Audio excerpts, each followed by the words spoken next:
Assalamualaikum warahmatullahi wabarakatuh. Selamat pagi anak-anakku semua. Semoga kalian selalu dalam keadaan sehat walafiat. Kali ini Bu Vivi akan menyampaikan mengenai materi kelas 11 masih di bab 2 yaitu kaidah kebahasaan teks eksplanasi. Yang pertama kita mempelajari mengenai makna kata. Makna kata ada dua, yaitu denotatif dan konotatif. Yang pertama akan kita bahas mengenai denotatif. Denotatif merupakan makna kata yang sesungguhnya atau yang sesuai kamus. Contoh, bunga mawar di kebun sudah mekar. Lah di sini makna bunga sendiri adalah tanaman. Yang kedua, konotatif. Konotatif adalah makna yang tidak sesungguhnya atau makna kiasan.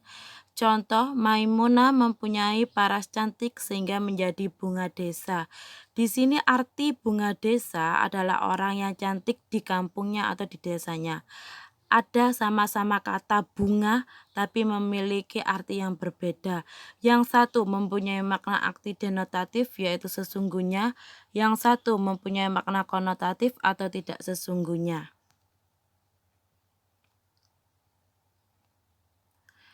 Kata kerja verba, yang pertama verba relasi atau kata kerja aktif biasanya kita menyebutnya yaitu mempunyai kata kerja yang aktif.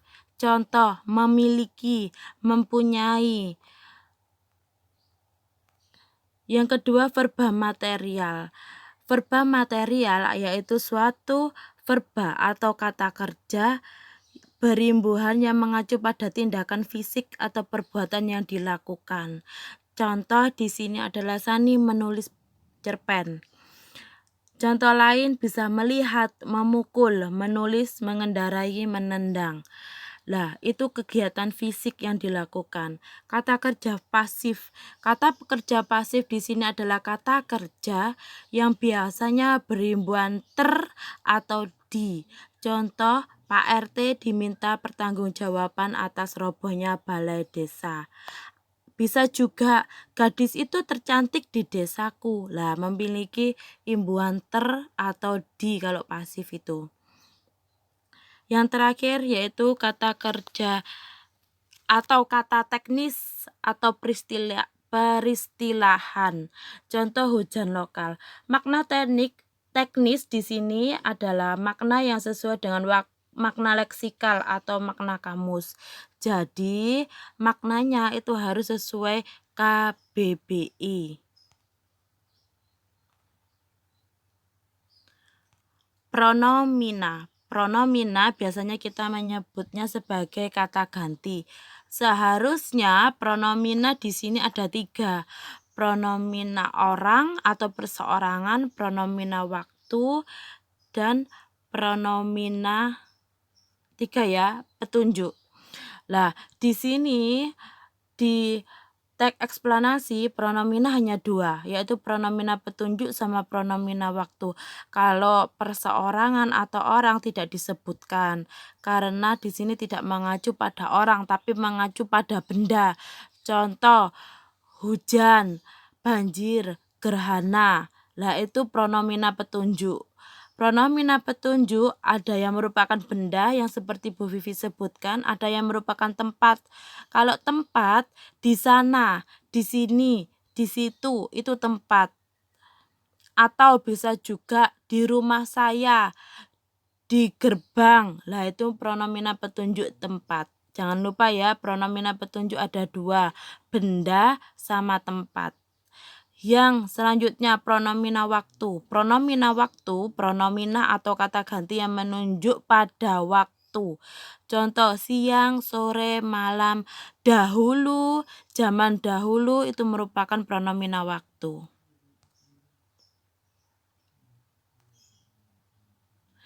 Konjungsi. Konjungsi sering kita ketahui atau sering kita temukan. Konjungsi itu kata hubung. Kata yang menghubungkan antara kalimat satu dengan kalimat yang satunya atau kata hubung yang menghubungkan kata satu dengan kata satunya.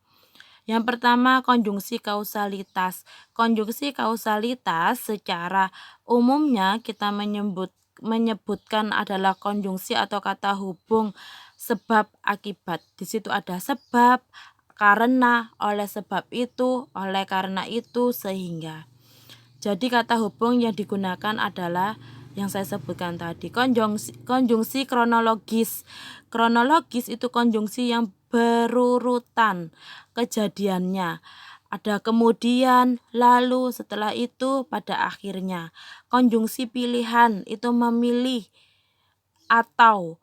Misalnya, kamu pilih jeruk atau apel, biasanya seperti itu.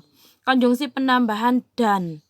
Dan ini biasanya dalam satu kalimat. Contoh, saya dan Rani pergi ke sekolah bersama-sama. Dan konjungsi persyaratan atau bersyarat. Di situ contohnya kalau, jika, jikalau, bila, asalkan, bila mana, apabila. Tersebut adalah kaidah kebahasaan dalam teks eksplanasi yang saya berikan. Semoga bermanfaat untuk kalian semua. Tetap jaga kesehatan, taati protokol yang ada, dan sehat selalu. Selamat pagi anak-anakku. Assalamualaikum warahmatullahi wabarakatuh.